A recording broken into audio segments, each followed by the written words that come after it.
Good afternoon, everyone. My name is Louis Nelson. I'm the Vice Provost for Academic Outreach here at the University of Virginia, and I've been on the faculty here at UVA for 22 years. It's my great delight to welcome you this afternoon/evening to a really important event that is a model for the kind of scholarship, the kind of engagement, the kind of critical thinking that is central to the making of an excellent university. This is when I first received the invitation from Brad to say just a few words.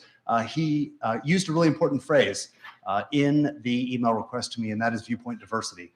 Diversity, as we all know, is essential to the health of any excellent university. Diversity is a really fundamental component to the complexity and the richness of a community, and every university is a community. It also helps to broaden our understanding and broaden our minds and our imaginations for the importance of diverse perspectives, but engaging across diversity also sharpens our perspectives and it sharpens our thinking. And any university that is not prepared to engage in complex and robust engagement across difference, especially in a moderated model like this, is not a university worth its chops. And so the University of Virginia is committed to a sustainable democracy. We understand ourselves as a public university committed to pushing a healthy democracy forward.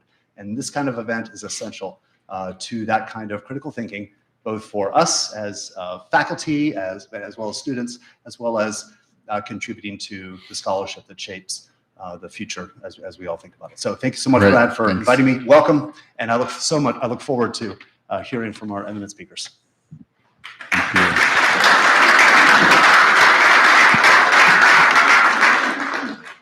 Thanks to Louis Nelson for that gracious. What's up?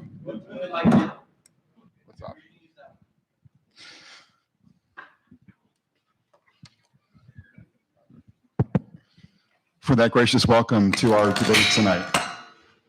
UVA definitely needs more debates like this one we're about to have. I'm grateful to Think Again and the Blue Ridge Center also for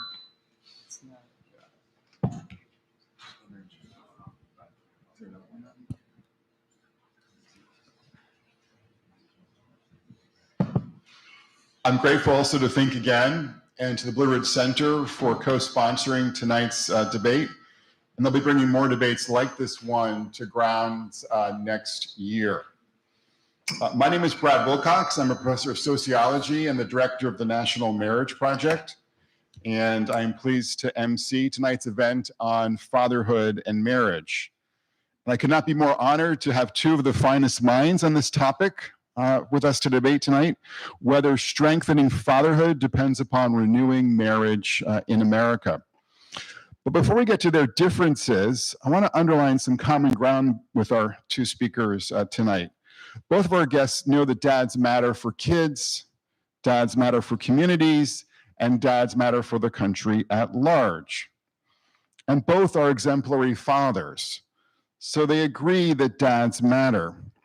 But they disagree about how much marriage needs to anchor future efforts to strengthen fatherhood.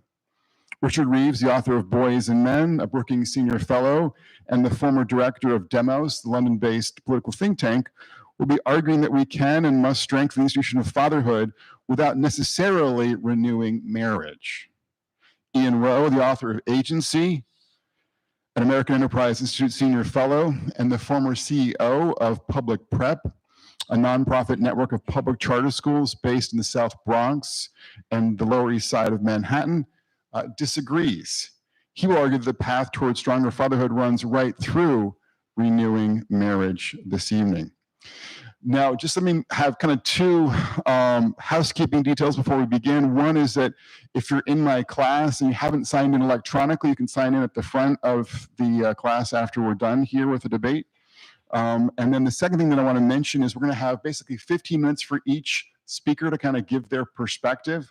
Then I will interview them kind of on their comments, and then we'll open up the conversation to the audience here more generally. So that's kind of the plan for our evening debate and conversation. So with that, I'm going to turn over the floor to Richard Reeves to begin, and thank you. Do I have to turn? Is it possible to put that in there, do you think? To do what?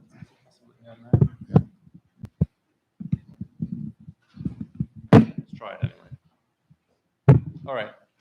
Can you hear me okay? Or do you want to move this up, maybe? I'm going to assume it's working. Yes? If anybody's, I have a decently loud voice as well, so if you can't hear me at the back, then just kind of let me know, but I'd rather do it this way if possible. Thank you for the invitation. Do you want to, it's like, this is kind of weird, isn't it? We're going to block each other before we even start. So I'm delighted to be here and have this debate.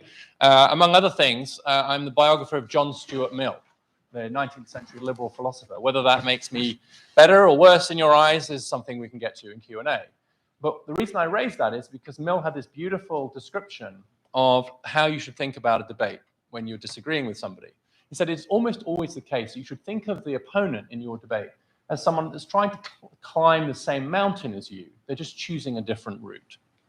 And I think that speaks to how Brad opened this conversation, which is that I know, because Ian and I know each other, that we absolutely share a commitment to the flourishing of children, of men, and of women. So everything that we disagree about in what follows has to be seen in light of that, what I think is a constructive disagreement. So I'm just going to use my time to sort of set out my case for fatherhood, and to some extent as fatherhood and motherhood for the anchor of marriage, rather than the other way around. I'm going to make the case for responsible and engaged fatherhood. I believe that fathers have a moral obligation to be the best fathers that they can be. And I think it should go without saying I'm applying that to mothers as well. The evidence that fathers matter to the outcomes for children is, I think, now incontrovertible in a way that perhaps we couldn't say as recently as 10 or 15 years ago. I'm going to quote here from a study by Mark Graugrau and Hannah Riley Bowles, Harvard scholars of the family, who write the following: the importance of engaged fatherhood is now undismissible in ways it was not in earlier decades. So there was a debate, and there's still a debate in some parts of the academy as like, do dads really matter anyway? And I will say that when I've given versions of this talk in more liberal circles, I'm not saying more liberal than here, but more liberal than perhaps the average, I was at a liberal arts college recently, and I was making the case for fathers, and one of the questions took the form of saying, by saying that dads matter in ways that are distinct to, even if overlapping with that of mothers, aren't you being heteronormative? I took the question seriously. We had a to and fro, and my answer was, if pointing to the distinct contribution of fathers makes me heteronormative, so be it. Because I think the evidence is simply incontrovertible, as Mark and Hannah pointed out in that quote. And I'm going to argue that responsible and engaged fatherhood matters for all fathers, married or not, living with the mother or not, and that therefore fatherhood as a social institution and as a normative structure has to be treated as independent of marriage. Now, that does not mean, of course, that I'm calling for all the married men in the audience to leave their wives or vice versa. What I'm suggesting is that we have to think about this as policymakers from the fatherhood first lens, rather than the marriage first lens, which I think Ian is going to argue for. I'm going to argue that fatherhood matters, period. Even if it's not part of the traditional package deal, whereby being a good father and being a good husband were essentially indistinguishable. And I think given the nature of this debate, it's important to be honest about one's own position, autobiographically. I am a father, as Brad's already mentioned. I have 3 sons. My first son is from my first marriage. And my second and third sons are from my second marriage. I am not somebody who takes this issue lightly. I am someone who has had to be a responsible and engaged father in the undoubtedly more difficult circumstances that follow the separation of the parents. To say that it is harder is to state the obvious. But given where we are in terms of family structure and economic relations between men and women, I think it is now essential to think about fatherhood. And the reason why I think this independence of those 2 institutions is so important is because the very basis for marriage, at least in recent decades, has been fundamentally altered by the change in the economic relationships between men and women. In 1979, 13% of women earned more than the typical man. Today, 40% of women earn more than the typical man. That is a huge change. It's not 50%, but 40% is a lot higher than 13%. 40% of children are now born outside of marriage. 70% of black children are born outside of marriage. 40% of breadwinners are women. In married couples, at least a third of those, the wife earns as much or more than the husband. These are extraordinary changes in the economic relationship between men and women in the matter of decades. I, for one, applaud the economic rise of women. But we have to be candid about the fact that that fundamentally alters the basis upon which men and women are forming families. The women's movement succeeded in its primary aim, as set out by Gloria Steinem, Margaret Mead, and others, which was to make marriage a choice and not an economic necessity for women, to break the chains of dependency between women and men. But what about the chains of dependency between parents and their children? They remain. In my view, they are sacrosanct, whether or not the mother and father are still together. So how, if we've successfully broken the chains of dependency between women and men, do we maintain the chains of dependency, not only between mothers and their children, but between fathers and their children too? Right now, I think we're in a very difficult transition phase where we have not updated our model of fatherhood to fit with this modern world, hence the 40% of children born outside marriage. In areas of the Bronx where Ian does his excellent work with charter schools, much higher than that. I was looking at the data in the census tract where your school is, and it's well above half, and in some of the census tracts around it, 70% of the households with children have a single parent at the head of that household. So in many areas of the country, the numbers are just very, very much higher. But it's important that we note that it is now only a minority of children in the US who will spend the whole of their childhood with married biological parents. Most US children will not spend the whole of their childhood with their married biological parents. So I want to be clear that I'm both describing the situation as I see it in real terms. I think I'm being a realist in this debate, but I'm also prescribing normatively the importance of engaged, responsible fatherhood despite those changes. Becoming a divorced husband or a divorced man can never be an excuse for being a deadbeat dad. And right now, the way this debate is framed is that there are still some on the left who have to be persuaded, back to my heteronormative criticism, that dads do matter independently. That's still a bit of a fight that I would have with some folks on the left. But on the other hand, on the right, there's a recognition that fathers matter, but all too often the impression is given that only if they're married. Well, what does that mean for the tens of millions of fathers who are not married or who were and are not anymore? What's the message we're sending to them? If we're not careful, the message is, you failed, you're benched, you don't matter anymore. And that couldn't be further from the truth. I also think there are things we can do. Now, here's the policy wonk in me coming out. To support fatherhood, such as paid leave on an equal and independent basis for fathers, much fairer child welfare system that treats fathers, especially unmarried fathers, much more fairly than the current system does, etc. And I would add to this debate more access for both women and men to effective forms of contraception. It's important to get some facts on the ground here about what's been driving the rise in non-marital births, because sometimes there's an impression that back then people were having their kids within marriage in the sense that they were conceiving them in marriage, but that wasn't always the case. Work by Scott Winship at the Joint Economic Committee showed that the single biggest factor explaining the rise in non-marital births was the decline in so-called shotgun marriages. And Scott's work for the JC finds that among women with a low level of education, the bottom tercile of education, in 1977, 26% of those women who became pregnant outside marriage would get married before the birth. Now it's 2% for that group. That puts a sharp empirical point on what's otherwise going to be a theoretical conversation. It's like, okay, what about that 24% point difference? Do we think the world was better when women who got pregnant outside of marriage felt obliged by social norms to get married, or do we think that the world is better where they don't? And if you believe at all in revealed preference, the fact that only 2% of them are choosing to get married now must tell us something. And I think what it tells us above all is that the real problem here is very often unintended pregnancies. 50% of pregnancies in the US are unplanned. And there's an almost perfect kind of linear relationship in the form of the family. 1 in 4 pregnancies within marriages are, quotes, unplanned. And very often, what they mean by that is mistimed. Came earlier or sometimes later than perhaps was planned. For cohabiting couples, 50% of the pregnancies are unintended. And for couples who don't even live together at time of conception, 3/4 unintended.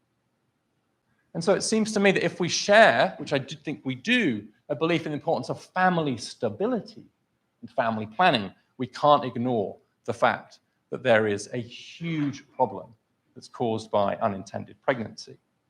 And we can definitely do something about that in terms of policy, which is to make effective forms of contraception more widely available. So stuff we can do to support fathers and mothers to be more stable and more engaged. By contrast, the evidence that marriage promotion policies work is almost non-existent. The Bush administration tried, to their credit, a bunch of programs, and especially to their credit, they evaluated them really pretty well.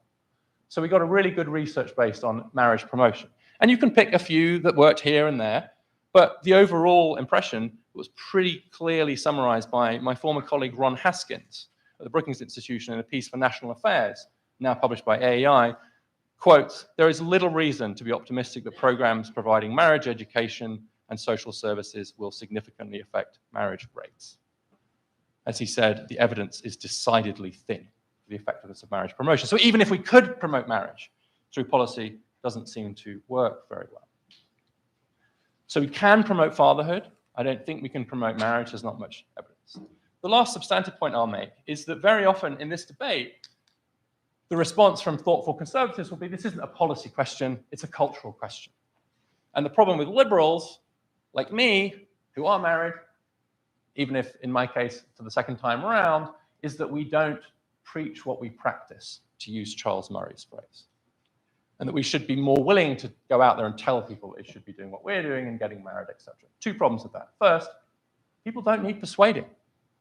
Most survey evidence I see that actually that is still the ideal for most people and good, especially for working class Americans. They're the most likely to believe that marriage is important. It's not a persuasion problem. It's not that people don't think it's a good idea, it's that for one reason or another, they're finding it difficult to do.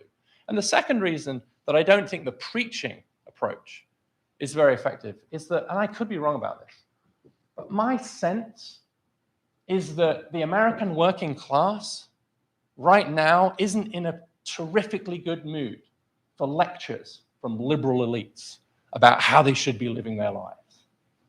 That's just my political sense of it. I don't have empirical evidence, but I just don't feel like it's going to go down very well right now, given our current politics. So I don't think the preaching's the right way to go. I think that men can and should be both good husbands and good fathers, but I don't think they have to be the former in order to be the latter. As I said earlier, being divorced does never excuses being a deadbeat. And insisting that only husbands can be good fathers, in my view, will not result in a mass reversal of these recent trends around marriage rates. It's much more likely, in my view, to send the harmful message to those who are not married or who were married are no longer, that they have failed, that they're already failures, and that they have effectively been benched by society. Even if perfection is indeed loving, committed parents in marriages that last, and I think we could agree about that as perfection, we must be extremely careful in our public policy and our public pronouncements not to make the perfect the enemy of the good, and in the process, inadvertently, send the wrong signal to fathers, which is, well, you're not married, or you're not married anymore, so thank you and good night, instead of saying, life is complicated, life is messy, but the one unconditional moral obligation you have as a father and as a mother is to your children, no matter how they came into the world and no matter your relationship with the mother. Responsible and engaged fatherhood is unconditional. It's not conditional on the relationship with the mother. That's the world we live in, and I think we better make the best of it. Thank you.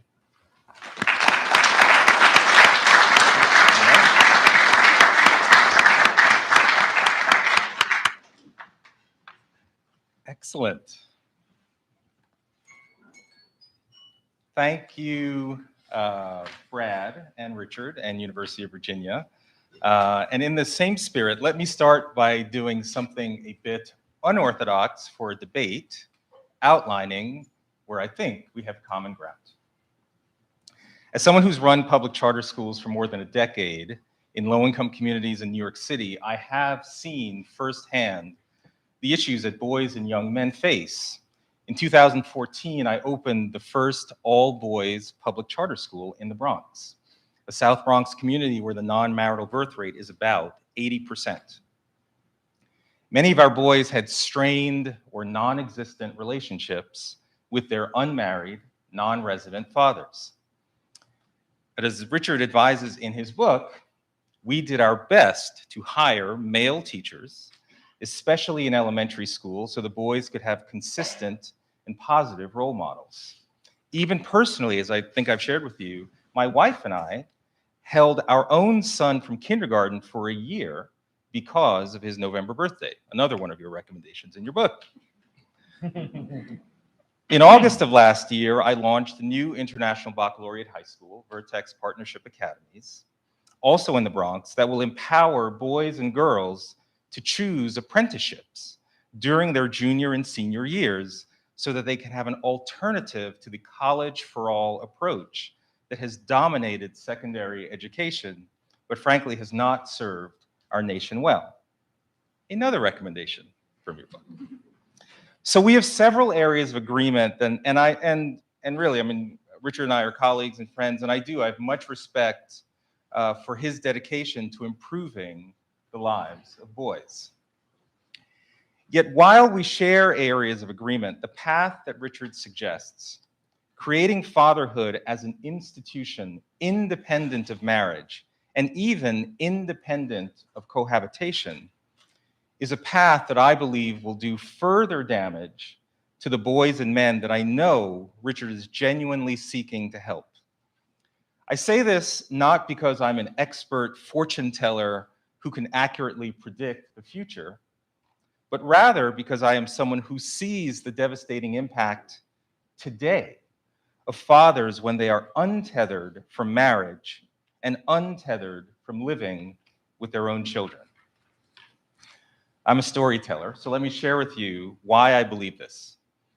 On July 11th, 2016, at about 4 p.m., on 149th Street and 3rd Avenue in the South Bronx, I had an epiphany moment that forced me to look at the world in a whole new way. I led a network of schools educating more than 2,000 low-income, primarily Black and Hispanic students. Each year, our random lottery left nearly 5,000 applicant families on an excruciatingly long wait list. We had just decided to move our headquarters from Manhattan to the South Bronx, committed to open new public charter schools in a district in which only 2% of kids graduated from high school ready for college. On that hot summer afternoon, my team and I ventured out to get to know our new neighborhood.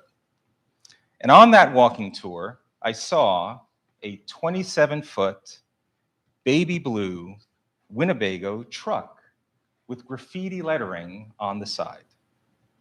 Adults were gathered around the truck, similar to the way that kids excitedly welcome the ice cream truck. The graffiti lettering on the side of the truck said, "Who's your daddy?" It turned out that the Who's Your Daddy truck is a mobile DNA testing center where low-income folks were spending somewhere between $350 and $500 for swab tests to answer profound questions such as, "Are you my sister? Could you be my father?" Demand was so robust, the second Who's Your Daddy truck provided services to other boroughs in New York and nationally in Washington, D.C. and Chicago. VH1 even launched a reality series called Swab Stories. Somehow all of this family tragedy had become entertainment. I remember being struck not only by how needed the paternity testing services were by real people in fragile families, but also by the absolute normalcy and acceptance of the truck in the South Bronx. I wondered what would happen if the Who's Your Daddy truck were to show up in the Westchester, New York suburb that I live in. As the crow flies, it is just a few miles north of the South Bronx, but in some regards, it's a universe away. In my neighborhood, virtually every household is headed by two married parents. I imagine that within 30 minutes of the Who's Your Daddy truck arriving, that truck would be forced to leave. I share this real world story of my epiphany moment because the discussion that we are about to have is not theoretical or academic. Richard's vision, in some ways, already exists in many struggling parts of America in which single fatherhood is currently the norm, and where fatherhood is an institution already fully divorced from marriage and cohabitation. My vision also exists in many flourishing parts of America where married fatherhood is the norm and where marriage is the institution that actually strengthens fatherhood. While there are those who argue that opportunities to pursue the American dream are divided by race, class, education, or gender, the brutal truth, I believe, is that today, a parent's marital status has displaced all of those factors as the primary driver of child and intergenerational poverty. Harvard's Raj Chetty outlined this reality in his study a couple years ago entitled, "Where is the Land of Opportunity?" in which he researched the sources of intergenerational mobility for more than 40 million children and their parents between 1996 and 2012. The study identified cities where children from families in the lowest 20% of income were most likely to have incomes in the top 20% as adults. Chetty found two Americas, a collection of societies, some of which he called lands of opportunity, with high rates of mobility across generations, and others in which few children escaped poverty. A major conclusion was that, quote, "the strongest predictors of upward mobility are measures of family structure, such as the fraction of single parents in the area," end quote.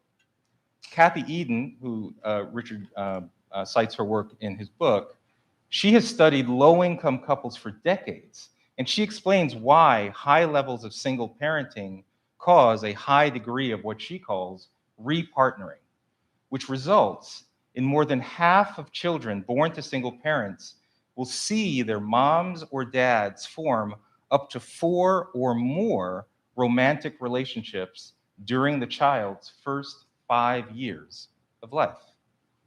Many of these young parents lack good education and aren't ready emotionally, financially, or otherwise to raise a child.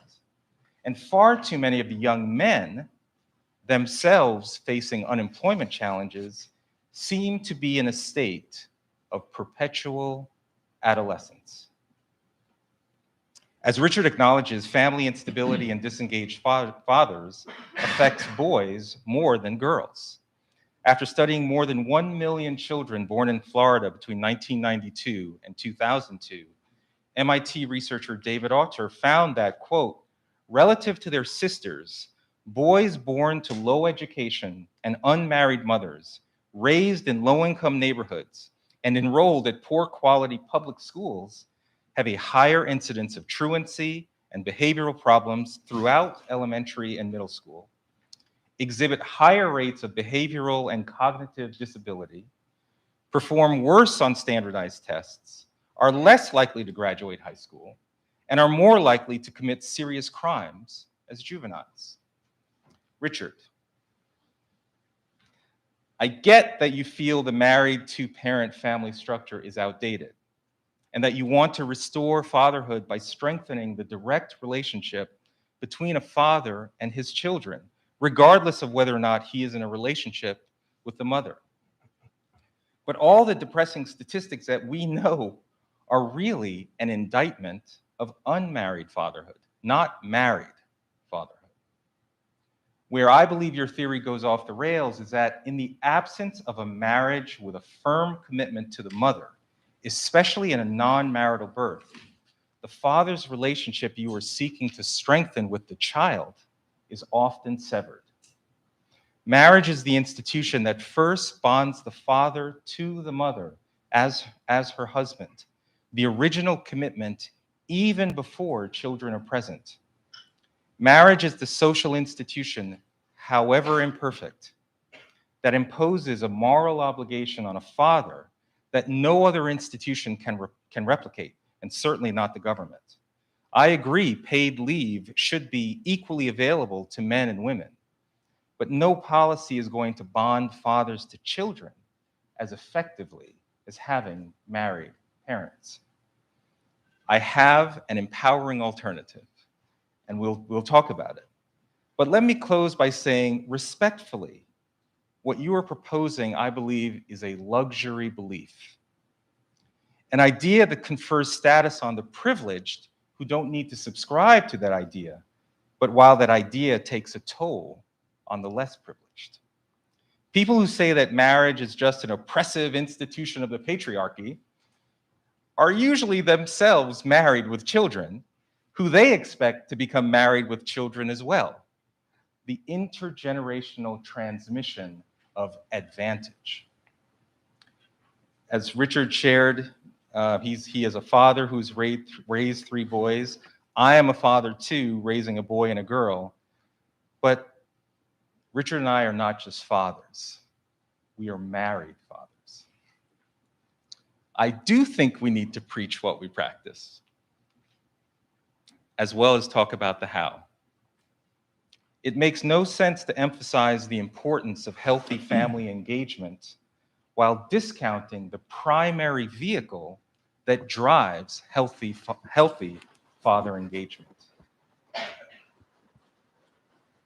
I think you're advocating for a belief that I don't think you would ever want for your own boys, and we can talk about that. I certainly don't want it for my son, Oscar. Ultimately, I think we both want a world in which no girl or boy ever has to ask the question, who's your daddy? Because the answer will always be, he is right here. Thank you.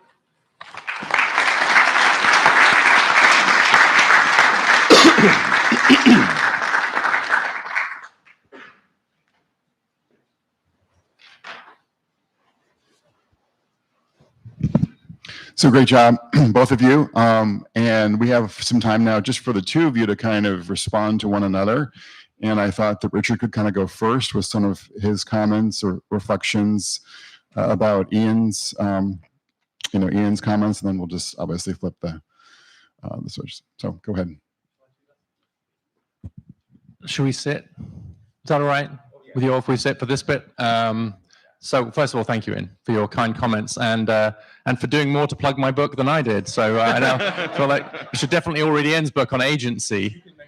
Yeah, they're very good counterpoints, actually, the 2 books. So obviously we agree on a lot. I think this question of being tethered is a really nice phrase, and I agree that right now the empirical evidence is that unmarried fathers who have largely, as I mentioned, become fathers accidentally, are not doing a very good job of remaining in their kids' lives, or we're not doing a very good job of helping them to do that. So to put a data point on that, within 6 years of their parents separating, about 1/3 of kids don't see their father. So my response to that is not to imagine a world where we can somehow stop the parents separating, especially if they didn't plan to have the kid in the first place, right? It's no surprise to me that young, relatively uneducated people who accidentally get pregnant and try to make a go of it are much more likely to fail than most married couples who are college educated, who get married and have children in exactly the way you've just described. And so here I'm going to quote Andrew Cherlin, whose work we all know, about the capstone idea of marriage. And I think what's happening in these upper middle class couples is that actually getting married is what you do when you found the person that you want to have a family with. It's not what you do when you need someone to be the breadwinner anymore. I think it is more of a co-parenting enterprise now. And so what's happening is that marriage is a signal that these people are really committed to each other. And then I think it helps them to remain committed. But I think to some extent, what you're seeing there is just the fact that the people who are opting into marriage, who are, as you say, the more upper middle class folks, are the ones who planned to have kids with that person. And if you have children with the person you wanted to have children with at roughly the time you planned to have children, that turns out to be a pretty awesome thing to do. And most people doing that are married, right? But the causality is running that way. It's not that if we could somehow march all those mothers up the aisle and got them married when they'd accidentally gotten pregnant with the guy that they were not even living with, let alone a relationship with, that their relationships would suddenly look like upper middle class marriages. They wouldn't. The fundamental ingredient is that shared commitment to having and raising our children together. I want to raise children with you. And so there I think the problem is the causality issue that I would have a difficulty with. So you're right that historically tethering men to women and therefore to children. Sometimes I like to describe it as like a dotted line relationship. Anyone who works in organizations, right? So there was like a direct line from dad to mum and mum to kids, and then like a dotted line from dad, from dads to kids. And I think that once the relationship between the mum and dad breaks up, if there is just a dotted line, that's why so many of them disappear. So what I'm trying to do is replace that dotted line with a solid line and say to fathers, you matter regardless. Hopefully it'll be in the kinds of committed relationships we're both describing. But even if it's not, it survives. Because I just don't see how you put this genie back in the bottle, really. And definitely us preaching about it's not going to work. There are no known policies that work. So the danger is that it feels a bit hand-wavy in the end. And in the meantime, millions of kids don't have their dad in their lives. And that's really what I'm worried about. So in some ways, I think your position's a more abstract and idealistic one, and mine's the more gritty and down-to-earth, this is the world as it is one. I think you're the idealist and I'm the realist, but I think you positioned it the other way around. Ha-ha.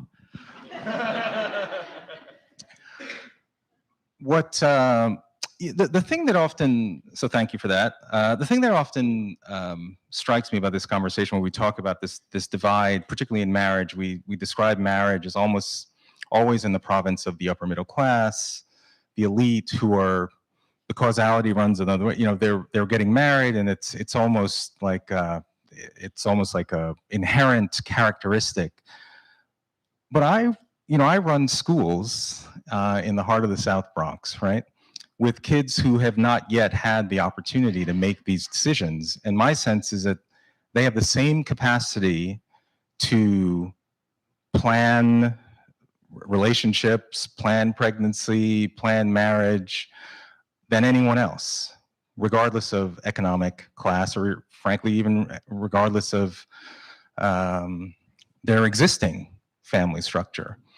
And so, tomorrow when I go back to the Bronx and I'll see our 108 ninth graders, half of which are boys, I can't imagine standing in front of the class of 14-year-olds, boys, and saying to them, hey guys, you can become a father. And guess what? You don't even need to worry about getting married, nor do you even have to worry about cohabitating or living with that child. A lot of them would say, I can sign up for that, right? What's that? You're saying that you already are. Well, when they're 14, they're not yet. They are yearning and aspiring to live what they believe is the life script, which involves getting their education, because their parents have fought to get them into a charter school like ours, getting a job, and then having children within marriage. A few years ago, as we were designing this high school that we just launched in August, I went to New Orleans a few years ago to visit one of the top high schools in that city, and I visited a class of ninth graders. And I know this will be an interesting part of the discussion, but I had a chance to speak to the ninth graders, and I said to them, because I was having a lot of controversy in New York teaching this particular concept I'm about to describe to you, And I said to the ninth graders, and by the way, this is a group of ninth graders, almost all low-income kids, a very multiracial group. But I said to them, if you knew that there were a series of decisions in your control where folks who followed that series of decisions, 97% of them avoided poverty, would you want to know what those series of decisions are?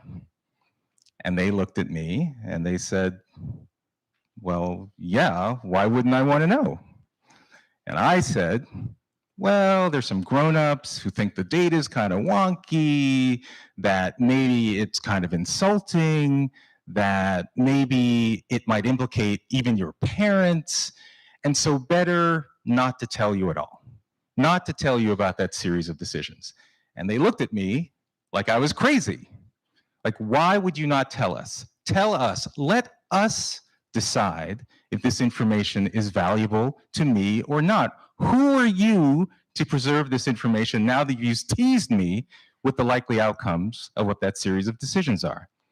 So we then decided to have this conversation about what is often referred to as the success sequence, which many people argue about it, but I think it's pretty logical, even without the data science. Basically, if you finish just your high school degree, get a full-time job of any kind, just so you learn the dignity and discipline of work, and then if you have children, marriage first, 97% of millennials who follow that series of decisions avoid poverty, and the vast majority enter the middle class or beyond. It's not 100%, it's not a guarantee because there are no guarantees in life.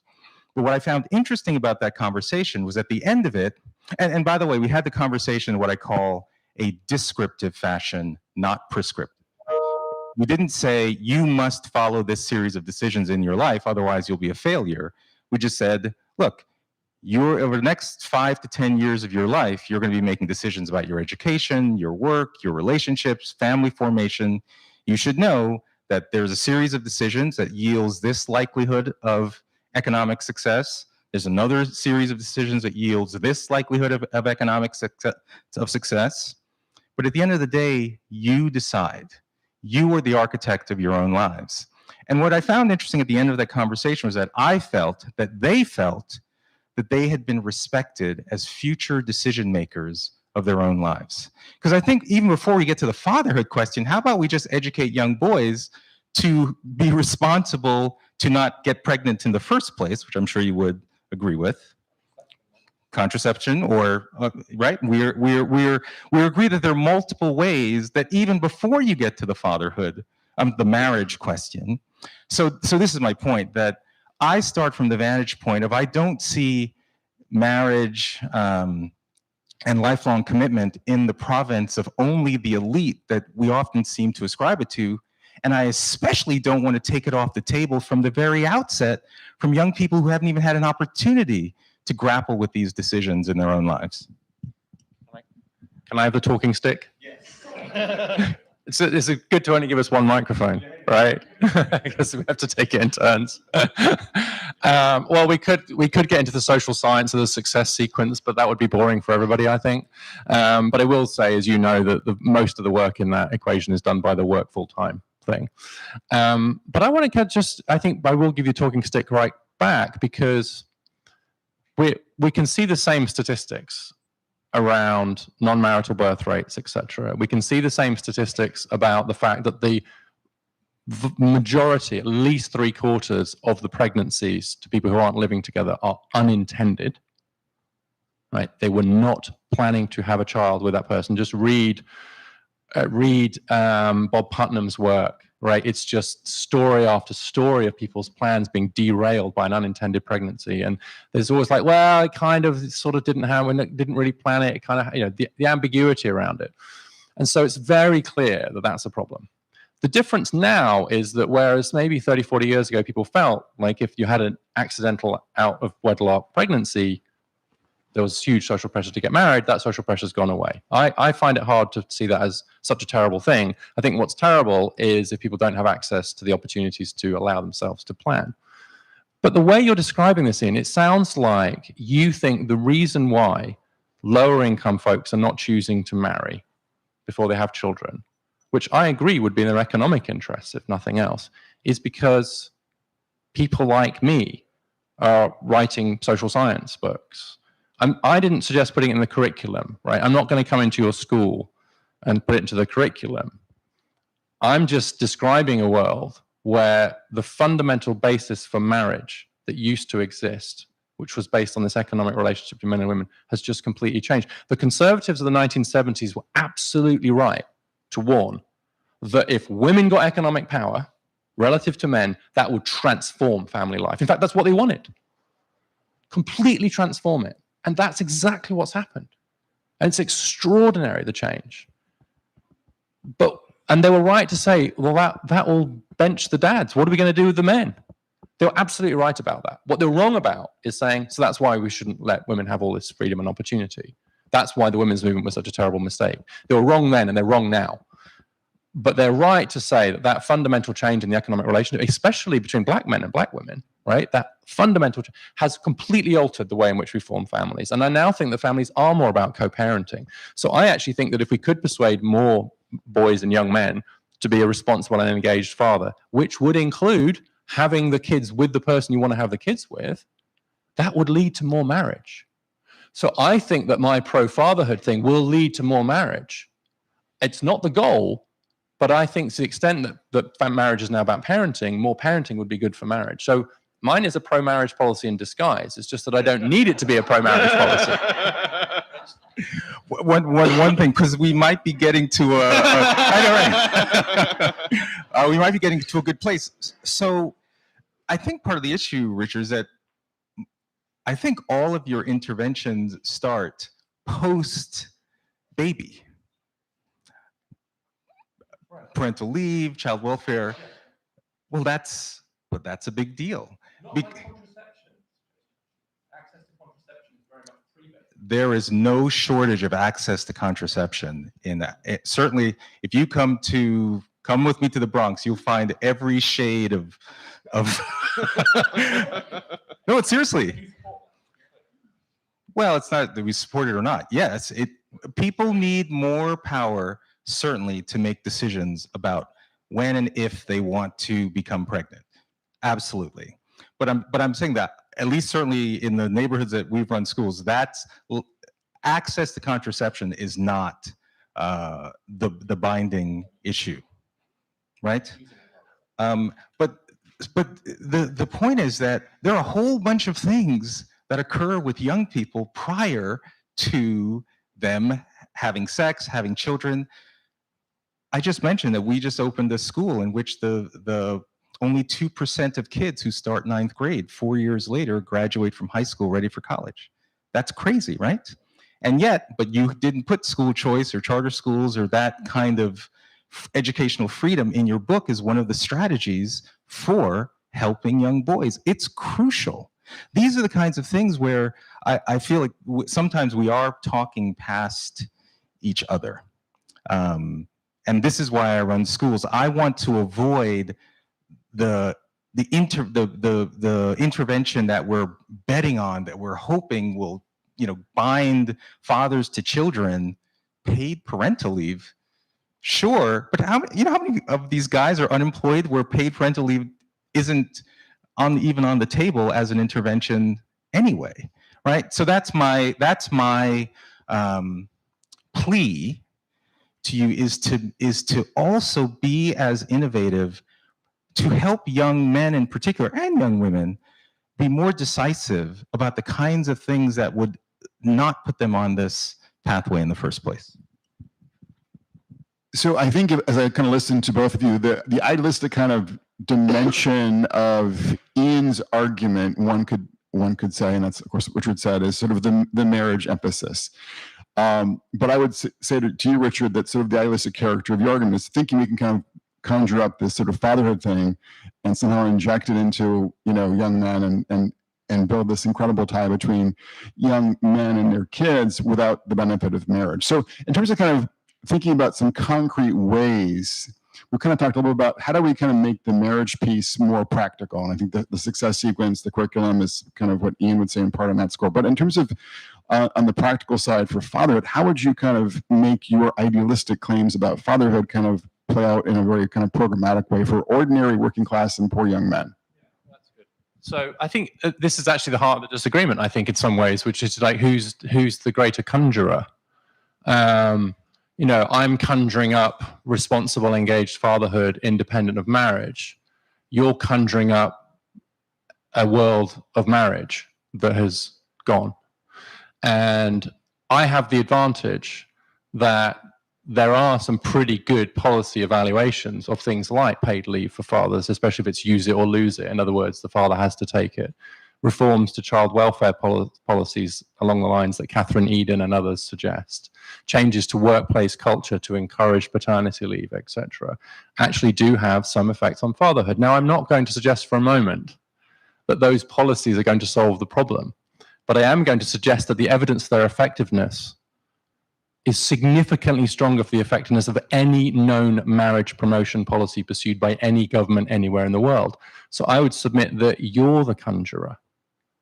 You're conjuring up this idealistic world of marriage, which no known policy can produce, and hoping somehow that if we could just get liberal intellectuals to start yelling about marriage to working class people, that they'll say, oh, okay, then, certainly, Mr. Reeves, Dr. Reeves. I'd correct them. I'd say, actually, that's Dr. Reeves. That is somehow going to change the cultural conversation. I mean, I actually think we've got to be clear where we're putting our normative weight. I think this is an important, like, I'm putting my normative weight on responsible and engaged parenting, as much for fathers as mothers. I think that may well lead to more marriage. But given the crisis in fatherlessness we have right now, I think waiting for whether your success sequence discussion or whatever you're proposing, Brad, is going to somehow reverse this decades-long change in marriage rates, I think that's the fantasy. So in terms of just, and then Ian, in terms of the practical side, besides the success sequence, what else do you think practically could be helpful in reviving the fortunes of marriage in poor middle-class communities in the U.S.? Well, I think the answer to that is that it's not just about marriage. Again, if we're in districts in which, for example, in the same district in New York City, where only 2% of kids are graduating from high school ready for college, if you want to launch a school in this neighborhood to serve the other 98% of kids, you can't do it. Because currently there's a cap on charter schools. There's a cap on the ability even to create a great school. And we were able to launch a school, but the teachers union actually sued us last year. And we have been successful, thankfully. But it's just one example of the factors that we have to acknowledge, all of them. It's not just about preaching marriage. Yes, I do believe, teaching the success sequence is part of the solution. I mean, the Census Bureau did some data about the living arrangements of young parents. There are about 1.8 million parents age 15 to 22 in our country today. 46% of the young men are not living with fathers at all, right? I mean, I'm sorry, not living with their children at all. What do you think those young men are doing? I mean, Kathy Eden writes about this a lot, the sort of multiple partner fertility that we have, as I think you've even described it, young fathers feel like failures. They're not taking care of their initial kids. And so they have another relationship with another woman, have a kid. And so for a period of time, they're committed to that child, the second child, but now they're even more absent from the first. So how does this play into practical steps? Let's talk to young people about this. Again, I don't hear that this is part of your strategy. I mean, I presume you believe teaching math is important and teaching science is important, right? Like, why would we? No, but it boggles my mind why we think it's not feasible to talk to young people. And again, especially, something else that we do in our schools, we don't only talk to the kids, because one of the big concerns we had when we started teaching the success sequence in schools was that you can't do this. You're going to insult the parents of our kids because it's very likely that their parents didn't follow the success sequence in their own lives. So we realized we had to have conversations with the parents of our 8th graders to say to the 8th grade parents, you chose our schools because you wanted your kids to not only know about math and science, but also the habits and decisions that will make a much greater likelihood of success. And what we heard from parents was, thank God someone is teaching my kids about these things, because I wish someone had taught me these things when we were growing up. I find that very powerful. I find the aspirations of the people who were saying we've given up, that we've got to come up with these other interventions. And I find the feedback that I get from the very parents that I think most of us are speaking about have very different aspirations for their own kids. So those are the kinds of tactics that I think are so important. So I know we're getting close to 6, very close actually. Why don't we do just this? Because I know some of the students here have to go kind of on to their next thing. Why don't we take one question for each of our different speakers tonight, and then if folks would like to kind of come down afterwards and engage our speakers in a more informal way, we can do that. So I'll just take one question first for Richard Reeves, then one question for Ian Rowe. Okay. Did you have a question for Richard, sir? I've got the mic. Okay, great. Does it work? It works. Awesome, awesome. It is cool. I could throw it anywhere I want to now. I came here with a lot of questions. I'm a survivor of divorce. My grandfather and grandparents got divorced in the 1960s, one of the first ones to get divorced in the lower Alabama, very poverty region. And my parents got divorced twice to each other. That was fun as a child. And then my wife of 14 years left me after having 3 children. And now I have 7 children after getting remarried and having even more children. I just really wanted to say thank you for coming here. I've enjoyed both of y'all's conversations, engaging, thoughtful, very critical. I believe in the Institute of Marriage and the moral-based institutions that are the best place to raise children. I think you guys both agree on that too. I've done my best to be engaged with my 3 daughters of my previous marriage, and I found it difficult at best. It's not easy. Definitely, I wanted to be there. We had half custody, so I got them half the time. She got them half the time. They've grown up now, but I did find that raising children is kind of like, the children are kind of like water. And if you throw a rock in front of them, the water is going to go around the rock when it came to discipline. They'll always figure out a way. And if one parent's more open to different types of liberal ideas or conservative ideas, well, I wasn't more conservative, of course. She was more liberal. And the children always went with the easiest route.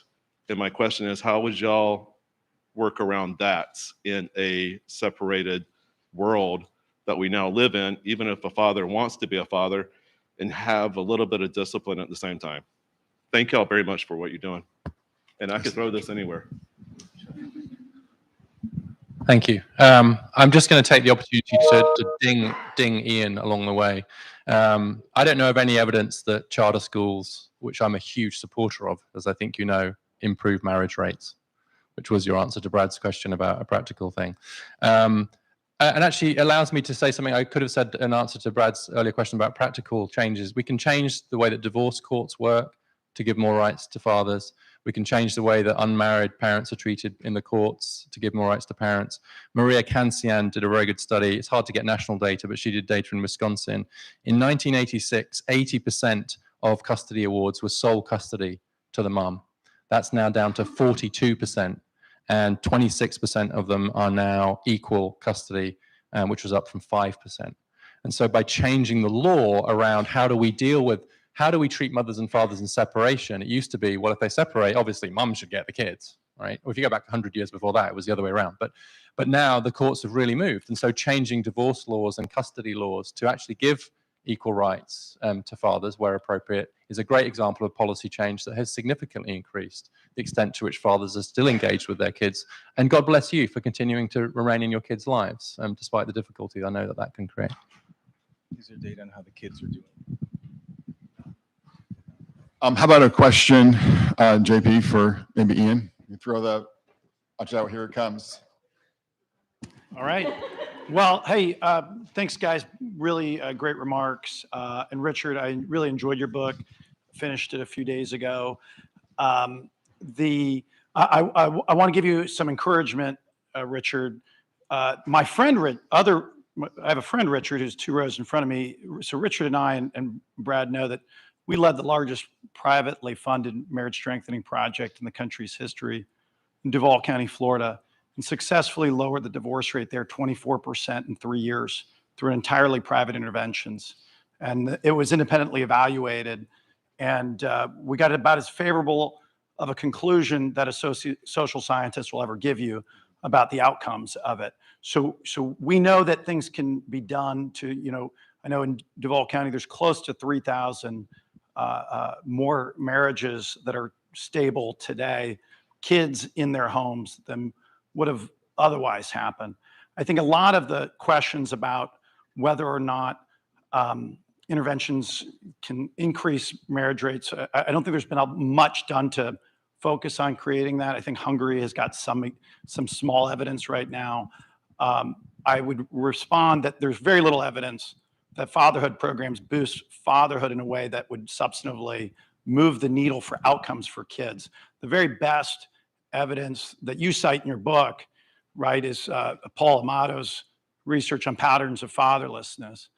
And the very best fathers in that group that you cite as great non-resident dads are unable to maintain more than once a week contact with their kids 2 to 3 years later. So the idea that we're going to somehow restore fatherhood absent marriage, to me, is very quixotic. And certainly, I could say equally quixotic. So I raise that and would love to get any reactions or response. And Ian, Well, Ian. Okay. So Ian, do you agree? No, I'm just kidding. No. I do think there's limitation. One thing I would just say, a question of how we can encourage. I do think Richard's point of trying to go beyond K-8, K-12 education and encouraging marriage is incredibly important for those of us who care about combating poverty. And so if there's anything that you've thought in those areas outside of the K-12 arena, it would be great to hear. Sure. Well, JP, I mean, that you're selling yourself short if you're not familiar with the culture of freedom or the outgrowth organization Communio. That's the organization that JP led, which chose 3 locations around the country. And I think there were 4 outcomes that you set. One was to reduce the teen pregnancy rate, increase the marriage rate, reduce the divorce rate, and increase faith going.